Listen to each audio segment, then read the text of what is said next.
Hi guys! For today's video, isang panibagong review na naman po ang aking share sa inyo. And pwede itong makita sa Google Play Store. Yes, Google Play Store, madali lamang pong siyang applyan. Pero wag muna kayo mag-download guys kasi nga medyo red flag ang application na ito guys. Ipapakita ko sa inyo yung process, yung paglo-load sa application na ito. Kasi nga, approve daw ako, auto-approve guys. So, nakakatakot, di ba yung mga ganong mga scenario. But before we go on sa review, ay sa mga hindi pa nag-subscribe, mag-subscribe na, i-hit ang bell button para ma-update ka sa upcoming videos and tutorials. And of course, ay magpabilang kayo sa mga upcoming na pag-giveaways natin.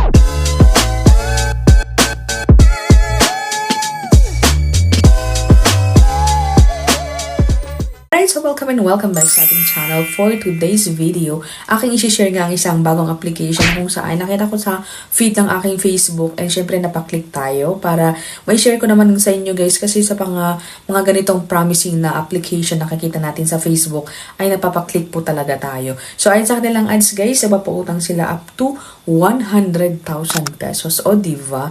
Bonggang-bongga, nakaka-aki. And sabi doon, loan interest rates 0.032, 0.05 per day daw sila. Fast and secure verification and smart loan matching. So pagka-download natin guys is kailangan mag-collect sila ng mga information. So sa privacy policy natin. And then of course permission natin sa ating application, sa ating cellphone mismo. Ayan, phone book and etc. And after which guys, papakita na yung approved na amount which is 60,000 pesos daw. Get credit limit. So meron dito yung Bangko Sentral ng Pilipinas and SEC logo. Pero I doubt guys sa mga ganito syempre nilalagay nila. Pero nung tinignan ko sa SEC guys is wala po ang application na ito.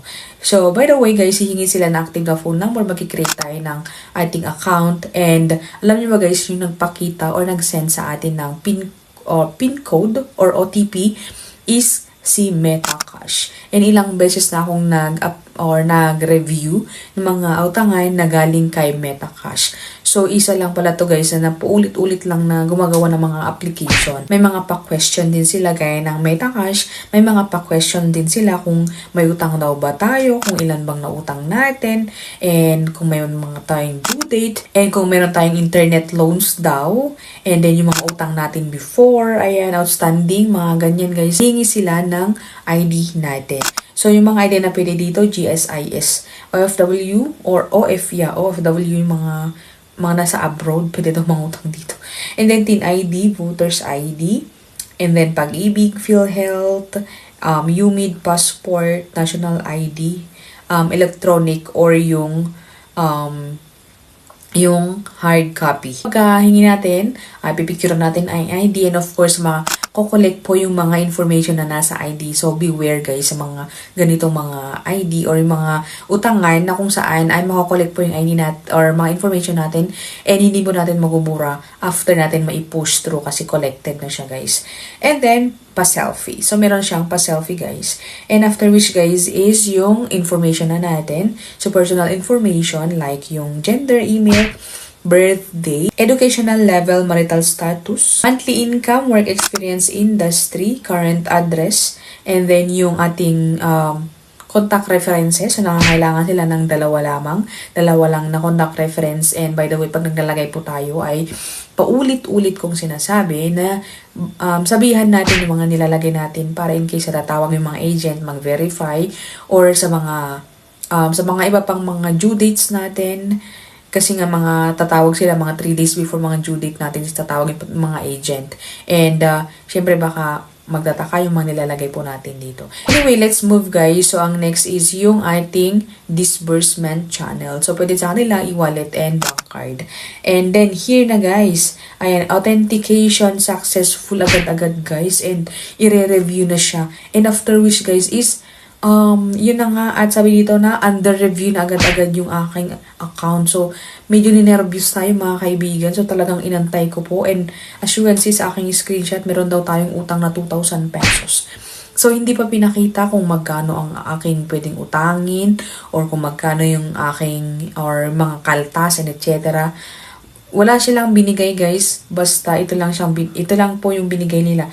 Loan amount ang aking due date daw is sa 11 na. So that is 7 days from filming guys, is 7 days po yung aking loan term, or loan term.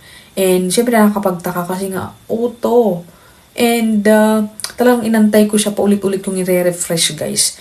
And kinabukasan ay yun, na hindi ko na in-uninstall. Sabi ko, i-uninstall ko sana guys kasi nga may red tag siya sa akin. Pero, nag-auto-disburse siya guys. And thank God kasi nga kaninang umaga ay chinek ko guys, ay sabi dito na rejected tayo. So, muntik na tayong magbayad ng 2,000 pesos. Baka meron pa siyang dagdag. And hindi nga natin tinignan kung magkano yung ating mga dagdag bawas or kung magkano yung or kailan tayo magbabayad. Basta nilagay na lamang doon na under review tayo. So, yung mga application na ito nakakatakot guys. So, kaya wag niyong subukan ng application na ito. Sabi ko rejected. And nung pumunta ako sa home niya ay, ayun na nga, sabi dito sa kanilang pinakauna guys, di ba na sabi dito na multiple choices or multiple lenders, more choices. Kasi nung na-reject ako guys, ay nakikita ko dito na madaming pwedeng magpautang sa inyo. So, Quick Pesa, Paymatic, FlexiFund, Fund Express, Easy Pesa, Rapid Pay. So, maraming pwede kang choices. Pero kahit madaming choices, wag nyo nang subukan guys. Kasi it's a loan shark, mga kaibigan.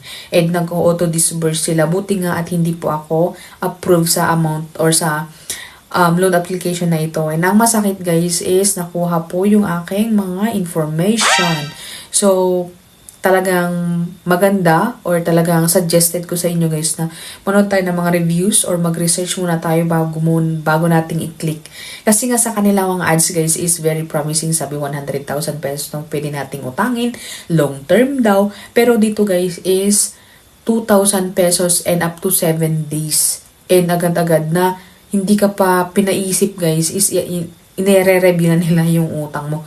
Paano kung na-approve and mapupunta sa akin guys? And apaka laki pala ng kinaltas. Kumbaga, example ko lang ay 1,200, 800 yung mga fees and etc.